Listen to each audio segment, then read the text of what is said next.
ಒಬ್ಬ ಮಶಾಣದಿಂದ ಹೆಣ ಹೊತ್ಕೊಂಡು ಹೋಗ್ತಿರ್ತಾನೆ.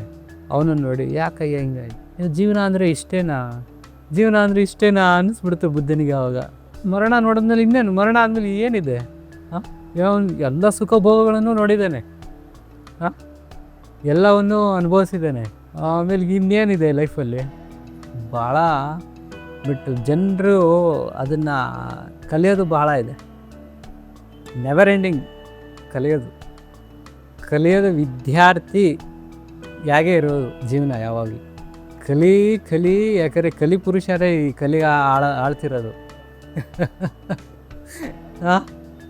ಕಲಿ ಎಲ್ಲಿ ಬರ್ತಾನೆ, ಎಲ್ಲಿರ್ತಾನೆ ಅಂತಂದರೆ, ನಿನ್ನಲ್ಲಿ ಒಂಚೂರು ಅಹಂಕಾರ ಬಂತು ಅಂದರೆ ಅಲ್ಲ ನೀನು ಬಂದಮೇಲೆ ಕುಂತ್ಕೊಂಡ್ಬಿಡ್ತಾನೆ.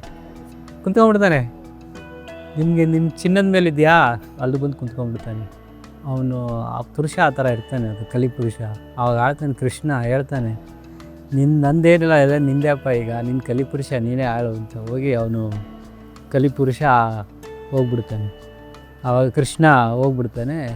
ಅವನ ಹೃದಯ ಭಾಗ ಮಾತ್ರ ಆ ವಾರಣಾಸಿಯಲ್ಲಿ, ಬರೀ ಹೃದಯ ಭಾಗ ಮಾತ್ರ ಅಲ್ಲಿ ಪುರಿ ಜಗನ್ನಾಥ ಅಲ್ಲಿ ದೊಡ್ಡದಾಗಿ ಆಕಾರವಾಗಿ ಪೂಜೆ ಮಾಡ್ತಾರೆ. ಅದ್ರ ಬಗ್ಗೆ ಈಗೇನೋ ಹೊಸ ಅಲ್ಲಿ ಪುರಿ ಜಗನ್ನಾಥ ಅಲ್ಲೇನೋ ಗರುಡ, ಇದು ಪಕ್ಷಿ ಗರುಡ, ಯಾವುದು ಪಕ್ಷಿ, ಆಸ್ಟ್ರಿಚ್, ಗರುಡನೂ ಅಲ್ಲ, ಆಸ್ಟ್ರಿಚ್ ಅನ್ನೋ ಪಕ್ಷಿ. ಅದು ಒಂಥರ 11 ಸುತ್ತು ಹಾಕಿ ಪ್ರದಕ್ಷಿಣೆ ಮಾಡಿ ಗರುಡ ಇದು ಧ್ವಜ ಹಾರಿಸ್ಕೊಂಡು ಹೋಯ್ತು ಅಂತ ಹೇಳ್ತಾರೆ.